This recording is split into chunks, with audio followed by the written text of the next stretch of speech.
की सन्माननीय रवींद्र चव्हाण साहेब जेव्हा जेव्हा जिल्ह्यात येतात तेव्हा एक वेगळं वातावरण करून जातात। काल ते आले मालवणमध्ये आणि त्यानंतर मला संशय वाटला की हे असेच सहज आलेले नाहीत, नुसतं सभेसाठी आलेले नाहीत, तर त्याच्याबरोबर काहीतरी घेऊन आलेले आहेत आणि त्याचं आतापासून सुरू होणार। संध्याकाळपासून संध्याकाळची सभा होती। आपण अशा निवडणुका लढवणार आहोत का?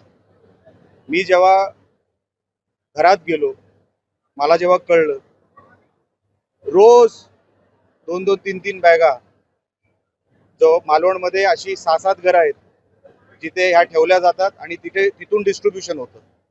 मग त्यांचे कार्यकर्ते तिथून येऊन घेऊन जातात।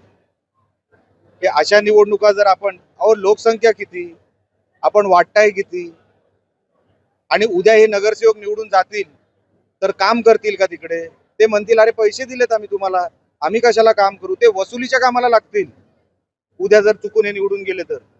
हे थांबवलं पाहिजे कुठेतरी। हे कल्चर नाही आपल्या जिल्ह्याचं, हे कधीच नव्हतं। हे काही लोक बाहेरून आली आणि हे कल्चर इकडे ह्या जिल्ह्यामध्ये आणलं, हे थांबलं पाहिजे। हा माझा प्रयोग आहे। मी माझ्या त्या आपण जेव्हा लाईव्ह केलं तेव्हाही मी सन्मान्य किनवडेकर हे जुने भाजपचे कार्यकर्ते आहेत, यांनाही मी सांगितलं साहेब ही पद्धत बरोबर नाही। बंड्या सावंत जुना कार्यकर्ता भाजपचा, मी सांगितलं बरोबर नाही, पण हे कधीतरी थांबणार आहे का नाही? अशा निवडणुका घेऊन फायदाच काय?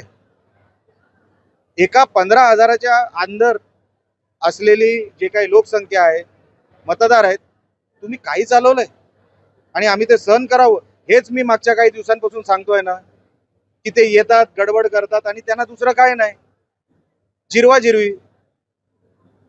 विकासाचा अजेंडा कुठे आहे? ते आले असते, काल मालवणला सभा झाली, कणकवलीला आपलं मला वाटतं सावंतवाडीला सभा झाली, विकासाचं ब्लूप्रिंट दाखवलं असतं, विजन डॉक्युमेंट दाखवलं असतं, जे आम्ही दाखवतोय उद्या, तर एक समाधान वाटलं असतं की बघा आम्ही हे प्लॅन शहरामध्ये ठेवतोय, हे आमचं विजन आहे शहरासाठी। त्याच्यातलं काय नाही, तुम्ही येणार आणि ते धुमाकूळ घालून जाणार, गडूळ करणार सगळं वातावरण।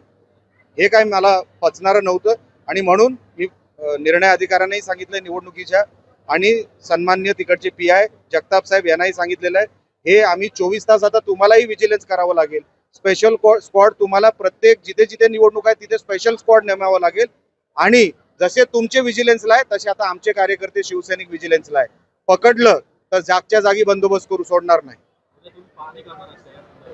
हो आमची लोक आहेत, मी तुम्हाला तेच सांगितलं, 24 तास आता विजिलन्स राहणार। सावंतवाडी असेल, जिथे जिथे निवडणुका आहेत, वेंगुर्ला असेल, सगळीकडे जिथे जिथे निवडणुका आहेत, ही निवडणुकीची पद्धत थांबली पाहिजे। लोक विकास नगरसेवक एकदा तिकडे गेले आणि त्यांच्या डोक्यामध्ये राहिलं अरे ह्या घरात आम्ही पैसे दिलेत, मग कसला रस्ता मागतोय? ते रस्ते कधीच बनणार नाहीत, त्याच्या भ्रष्टाचारच होणार। रस्त्यामधून मला काहीतरी मिळावं, ह्याच्यातूनच घर चालणार, कसला विकास आपण मागणार? म्हणून आपण काय दाखवतोय? हा प्रकार थांबला पाहिजे जिल्ह्यामध्ये, म्हणून हे मी केलेलं आहे। हे जर थांबलं नाही तर आम्हाला अजून करावं लागेल। भारतीय जनता पार्टी सोबत आहेत अशी दिशाभूल केली जाते, तिकडे सुद्धा दादांच्या नावाने दिशाभूल केली जाते, या घटनेकडे तुम्ही कसं पाहता? आम्ही युती करायला, जसं मी माझ्या मनोगतातही सांगितलं, सन्मान्य केसरकर साहेब 21व्या तारखे म्हणजे 21 तारखेपर्यंत ते आग्रही होते। कोण माणूस सांगतो 21 तारखेला शेवटचा दिवस होतो फॉर्म मागे घ्यायचा, त्यांनी काय सांगितलं की आज पण जर ते युती करतील तर मी माझा फॉर्म मागे घेईन। मी माझ्या उमेदवारांना सांगून ठेवलं, कोण एवढा मनाचा मोठेपणा दाखवतो? आणि नंतर गरज जेव्हा नव्हती तेव्हा आमच्या सोबत नाही, आणि आता मतं मिळवायला तुम्हाला जर यांची गरज लागत असेल, ज्येष्ठांची गरज आहे, जसं केसरकर साहेब असतील, राणे साहेब आहे, लोक सगळं बघून आहेत, ते बरोबर मतदान करतील। इकडे सावंतवाडीला सन्मान्य केसरकर साहेबांचा मान राखला जाईल, तिकडे आम्हाला माहिती आहे लोक काय करणार आहेत। ते आम्ही लोकांचा आशीर्वाद मागतोय, आम्हाला एक चांगलं शहर, डेव्हलप शहर, उद्याच्या 21व्या शतकातलं शहर आम्हाला लोकांना देण्यासाठी आम्ही प्रयत्न करतोय।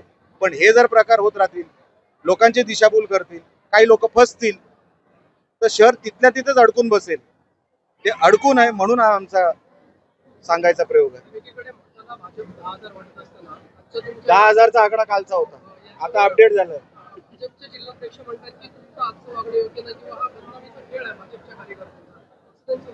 मी हा निर्णय सन्मान्य अधिकारी जे निवडणूक अधिकारी आहेत त्यांच्याकडे दिलेला आहे।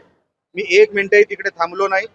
मी जेव्हा हँडओव्हर केलं, सन्मान्य जगताप तिकडचे PI होते, मी त्यांच्याकडे हँडओव्हर केलं। आता तपास तुम्ही करायचा आहे, निलेश राणे तपास करणार नाहीये। निलेश राणे चुकीचा आहे काय बरोबर आहे हे ते निवडणूक अधिकारी आणि उद्याची FIR पोलीस स्टेशन मधली ते ठरवणार आहेत. निलेश राणे कलम लावत नाही FIR मध्ये. निवडणुकीचे अधिकार माझ्याकडे नाहीत. त्यांनी ठरवू दे कोण चुकीचं आणि कोण बरोबर आहे. साहेब, उदय सामंतांनी कणकवलीत असं वक्तव्य केलं होतं की निवडून आल्यानंतर पालकमंत्र्यांकडे निधी मागायला जाऊ. काल सन्माननीय पालकमंत्र्यांकडून पण हे बघा, सगळीकडे आम्ही तुम्हाला मनोगतामध्ये पण तेच म्हणतोय, आम्ही एकच कुटुंब आहोत. भाजप आम्ही वेगळं समजत नाही. एका दुसरा माणूस चुकला म्हणजे अख्खी भाजप चुकत नाही, चुकलेली नाही. लक्षात घ्या, मी परत दुरुस्त करून सांगतो तुम्हाला, आमचा भाजपवर, सन्मान्य फडणवीस साहेबांवर, सन्मान्य राणे साहेबांवर पूर्ण विश्वास आहे. आमचं प्रेम आहे त्यांच्यावर. आम्ही अजिबात त्यांच्यावर आरोप करत नाही. भारतीय जनता पक्षावर आरोप करत नाही. काही ठराविक असे लोक आहेत त्यांच्यामुळे वातावरण खराब होत आहे. ते बाहेरची लोक आहेत, त्यांना आताच आवर घातला पाहिजे हे आमचं म्हणणं आहे. तर इथे दीपक केसरकर यांची तब्येत बरी नाही आणि याचा मुद्दा सध्या बघितलं तर समोरून केला जातो. समोरच्यांना लाज वाटली पाहिजे. एवढे ज्येष्ठ सन्मान्य केसरकर साहेब आजही मैदानात आहेत, उतरत आहेत, लोकांच्या घरी जात आहेत, भेटतायत, प्रचार करतायत. अजून माणसांनी काय करायचं असतं कोणासाठी? त्यांचं वय काय, किमान त्यांच्या वयाचा सन्मान करून, अरे बोलायचं असेल तर घरात बोला. समाजात बोललात तर लोक माफ करणार नाही, देव माफ करणार नाही. अरे ज्यांचे आशीर्वाद घ्यायचे त्यांच्यावर तुम्ही टीका करता. उलटा आशीर्वाद घेऊन लोकांच्या मनामध्ये तुमची उंची अजून वाढली असती, पण तेवढं मोठं मन तुमचं नाही हे आम्हाला माहिती आहे. निवडणूक निर्णय अधिकारी